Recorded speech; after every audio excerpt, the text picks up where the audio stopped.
In early 2025, a name was quietly removed from a missing persons database. No press conference, no breaking news banner, no cameras rolling. Just a line on a case update page, a few words that carried the weight of 18 years. Found safe. Acacia Nicole Duvall was no longer a 3-year-old girl with brown pigtails and wide brown eyes staring out from a missing child poster. She was 21 years old. She had spent more of her life missing than she had ever spent at home. But to understand why those two words mattered so much, found safe, you have to go back to the beginning, to a small city in Los Angeles County, to a family fractured by conflict, and to a spring day in 2007 when a little girl vanished with the one person who was never supposed to take her. This is the story of Acacia Nicole Duvall. Whittier, California sits about 12 miles southeast of downtown Los Angeles, a city of roughly 87,000 people nestled in the foothills of the Puente Hills. Named after the 19th century poet John Greenleaf Whittier, it is the kind of Southern California community that lives in the quieter margins of the sprawling metropolis around it, more residential than urban, defined by its tree-lined streets, its historic uptown district, and its tight-knit neighborhoods. In 2007, it was a place where families put down roots, where children played in front yards, and where neighbors generally knew one another by name. It was the kind of city where you raised your kids and assumed they would be safe. The city falls under the jurisdiction of the Los Angeles County Sheriff's Department, specifically the Norwalk Station, which serves Whittier and the surrounding communities. It is a busy station in one of the most populated counties in the country, and the deputies and detectives who work there handle the full spectrum of crime, from the routine to the catastrophic. Family abduction cases, when they arise, require detectives to navigate the complicated intersection of criminal law and family court, a space where the lines between civil disputes and criminal acts can blur until something irreversible happens. Acacia Nicole Duvall was born on December 1, 2003, in the greater Los Angeles area.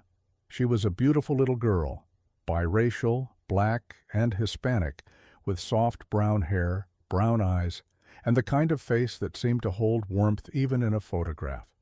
At 3 years old, she stood about 3 feet 4 inches tall and weighed approximately 26 pounds. She had both ears pierced. She was, by every available measure, a typical toddler, growing, learning, discovering the world in the way that 3-year-olds do, one small step at a time.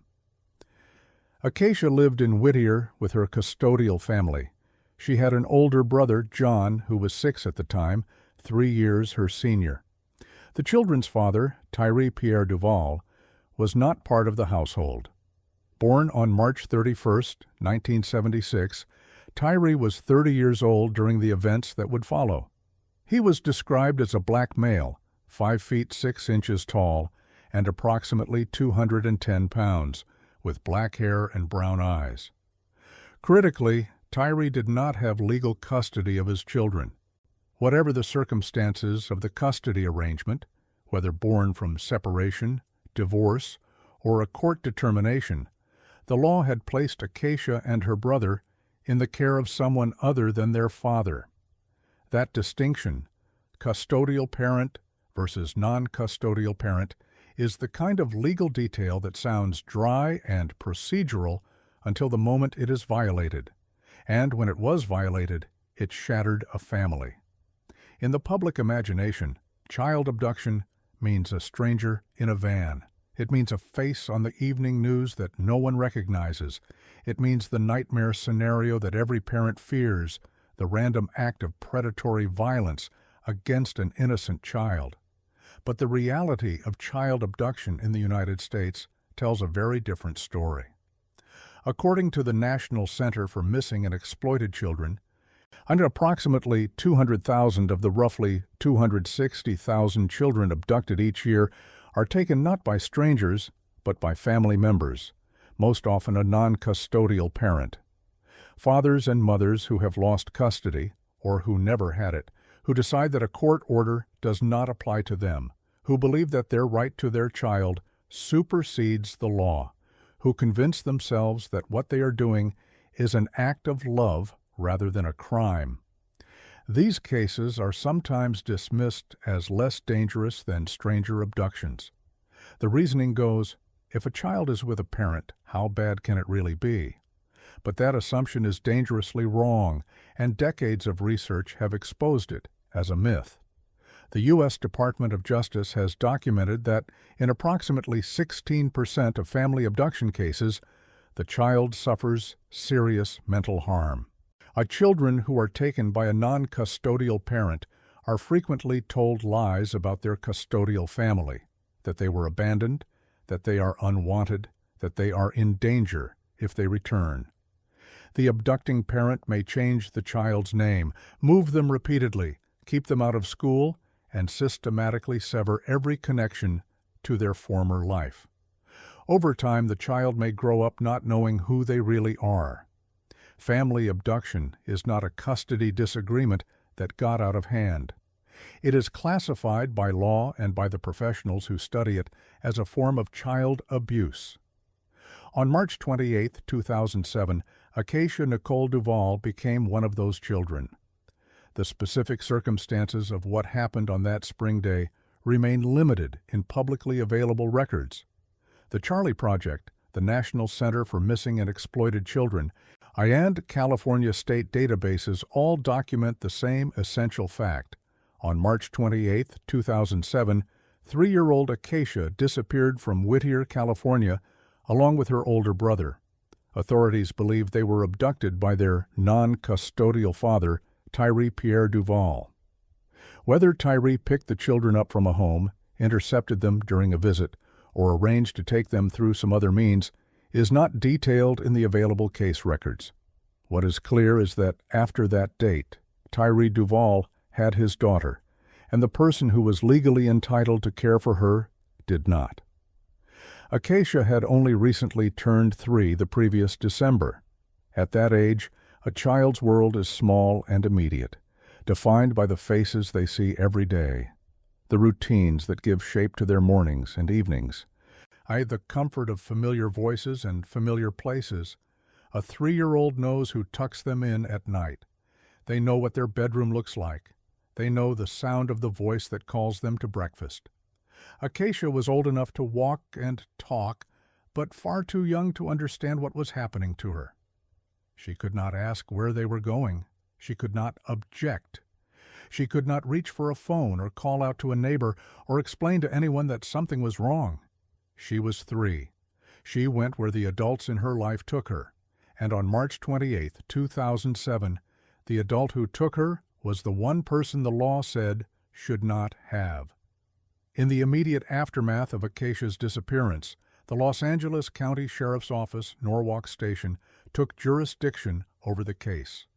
The investigating agency's task was complicated from the start. In most abduction cases, the first and most urgent challenge is identifying who took the child. In Acacia's case, that answer came quickly. Her own father was the primary suspect. The challenge was not who, but where. And early in the investigation, authorities developed information that pointed toward one of the most difficult answers possible: Mexico.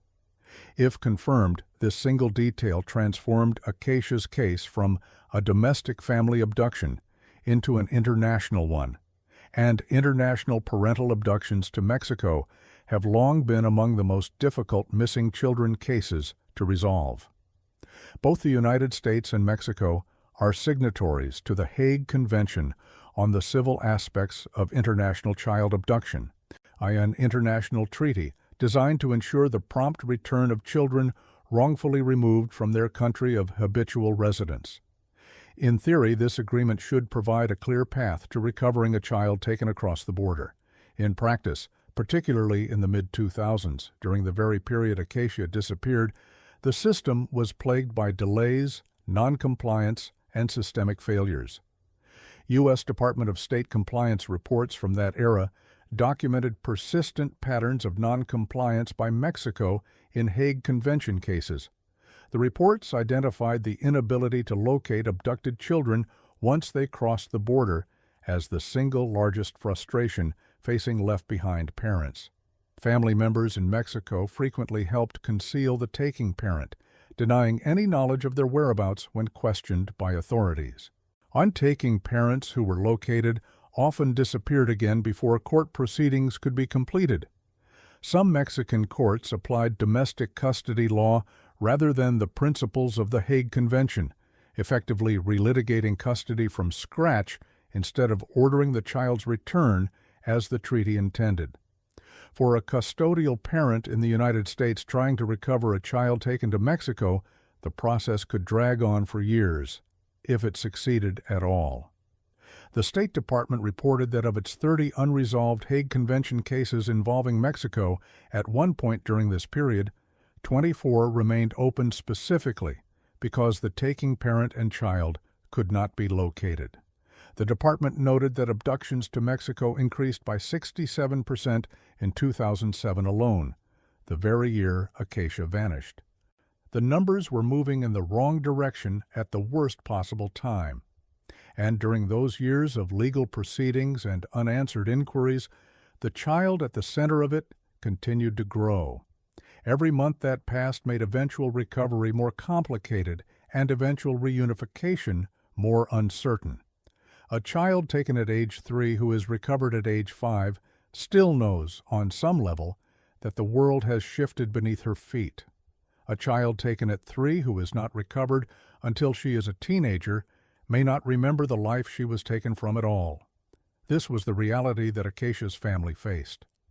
Their 3-year-old daughter was gone, likely across an international border, in the custody of a man who had no legal right to take her.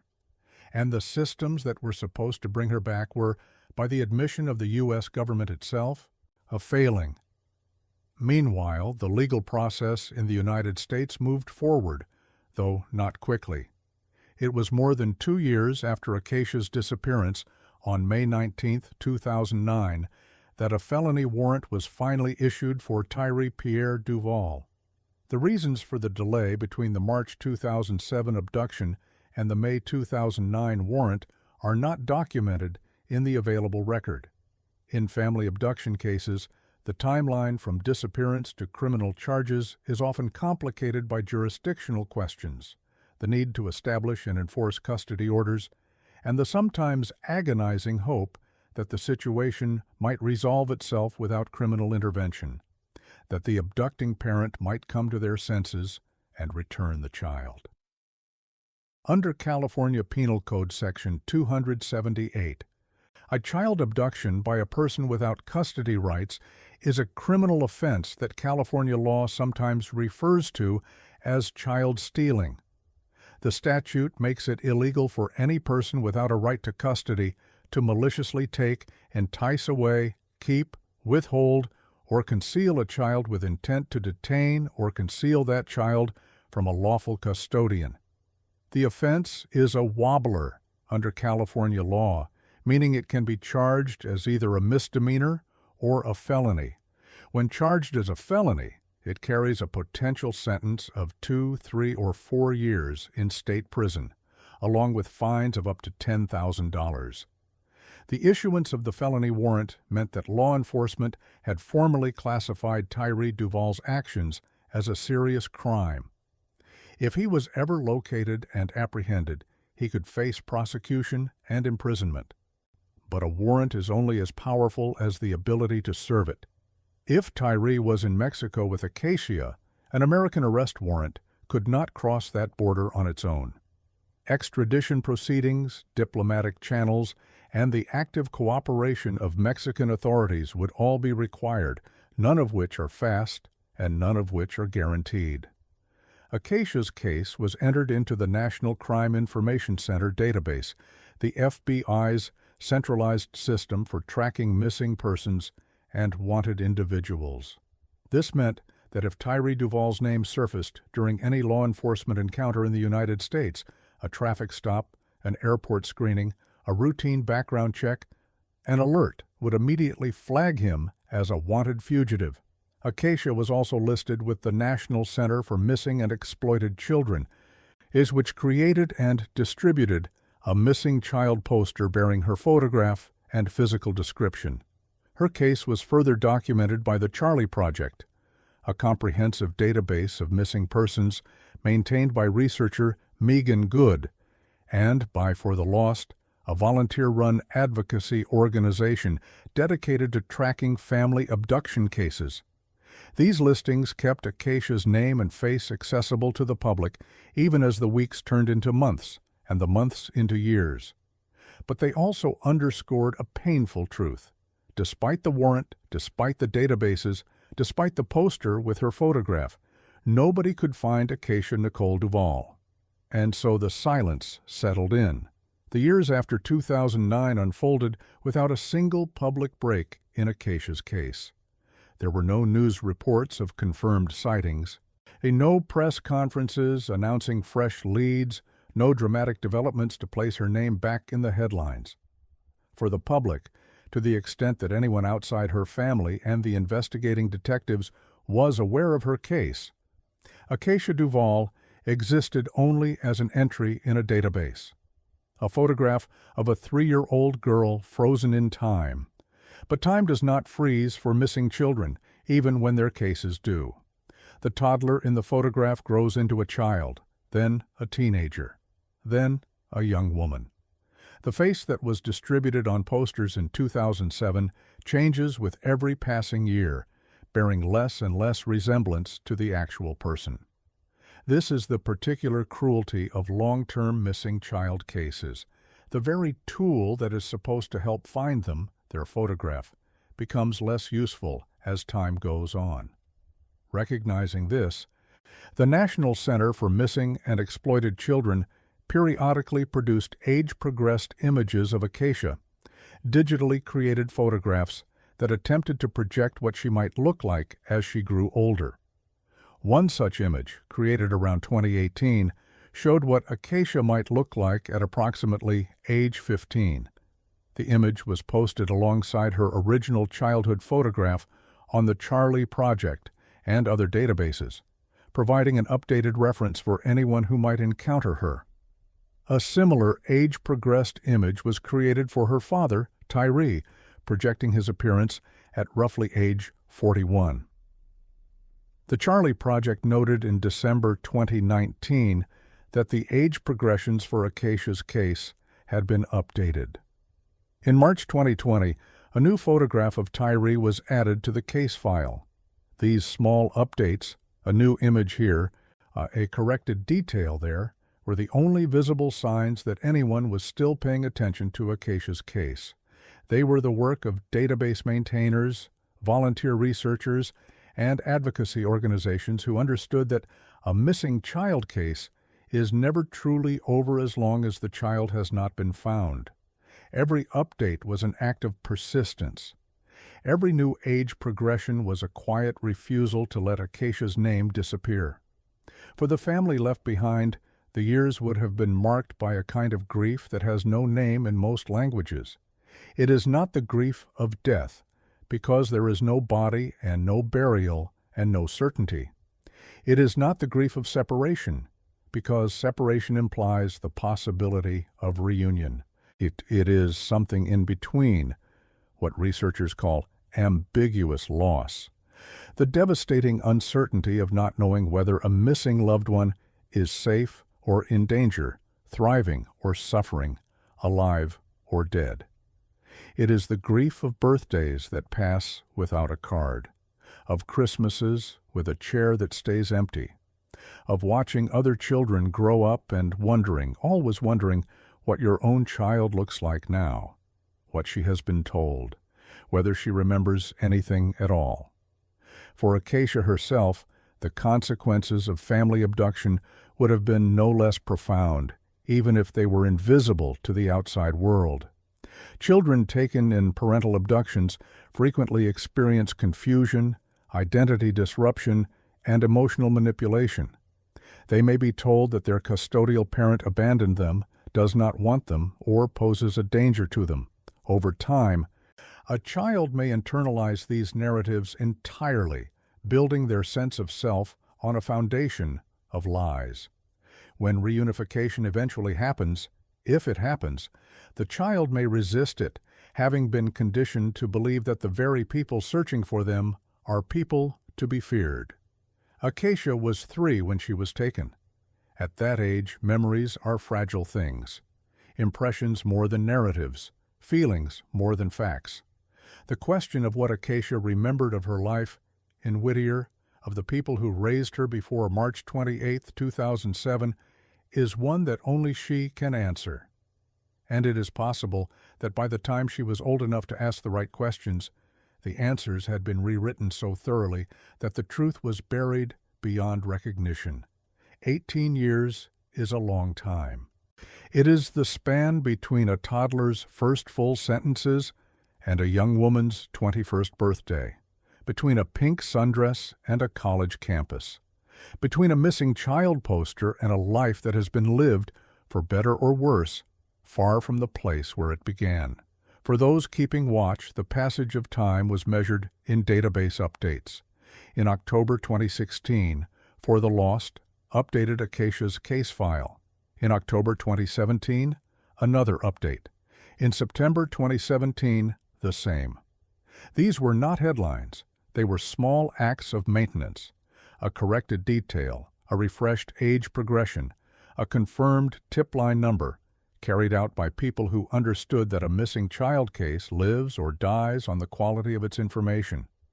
Outdated details can mean a missed identification. An incorrect phone number can mean a tip that never reaches the right detective.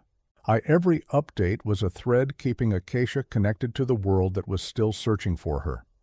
The Charlie Project, maintained by researcher Meehan Good, noted in December 2019 that age progressions for both Acacia and her brother had been updated. In March 2020, a new photograph of Tyree Pierre Duvall was added to the case file, an image that had not been previously available, giving law enforcement and the public a better look at the man who had taken these children. These additions were the kind of incremental progress that never makes the evening news, but can be the difference between a case that goes cold and a case that eventually gets solved. For most of those 18 years, Acacia's case existed in a kind of suspended animation, not solved, not forgotten, but not actively in the public conversation. And the databases maintained their listings. The age progressions were occasionally refreshed. The felony warrant for Tyree Pierre Duvall remained active in the system. But the child at the center of it all was not found. Then, in early 2025, something changed. The specific circumstances of how Acacia Nicole Duvall was located have not been publicly disclosed. There has been no detailed news report, no law enforcement press conference, and no official statement describing what finally led to her recovery after nearly 2 decades.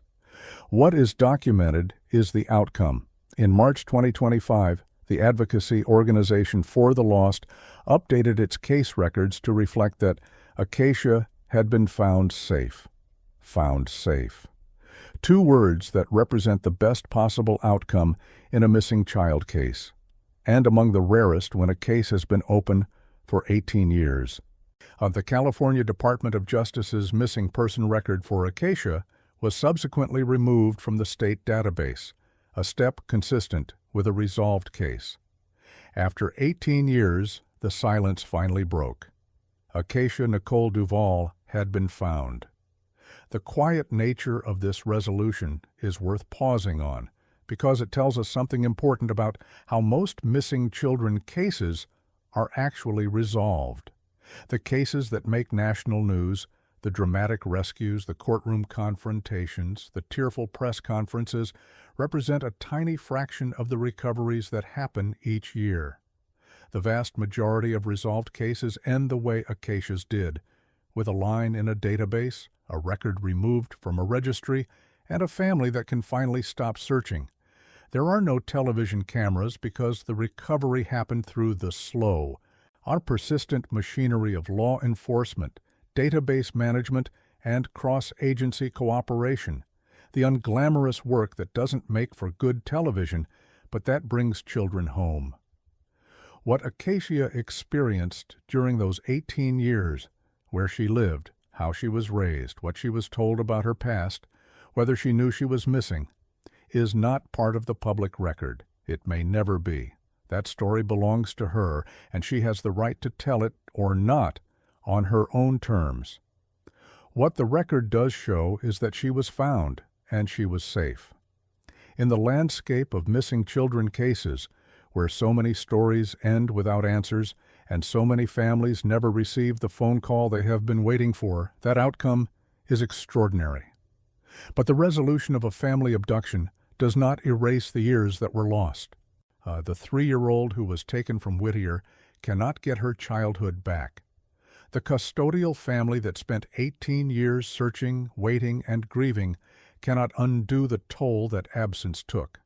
Recovery is not the same as restoration. Being found is not the same as being made whole. The work of rebuilding, of reconnecting, of processing what happened and what was lost is a process that may take years of its own. Acacia Nicole Duvall would be 21 years old at the time of her recovery, a young woman who has lived the vast majority of her life under circumstances that were not of her choosing, shaped by decisions made when she was too young to understand them. Her case is one of approximately 200,000 family abductions that occur in the United States every year. It is one of the cases that crossed international borders and fell into the gap between domestic law enforcement and international treaty obligations.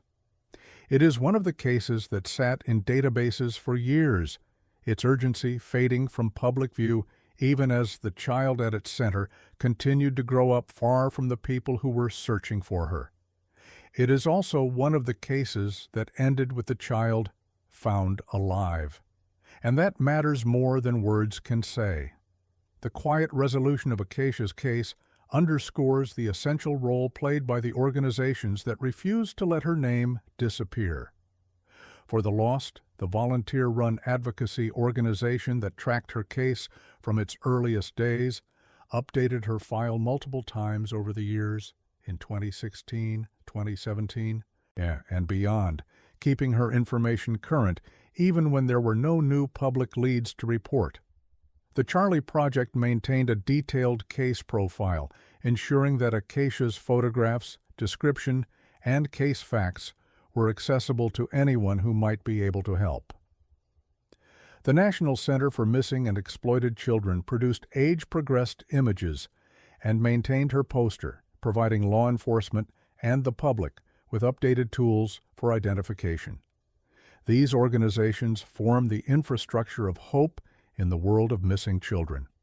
They are staffed largely by volunteers and advocates who do this work not for recognition or compensation, but because they believe that every missing child deserves to be remembered, and that remembering is itself a form of searching.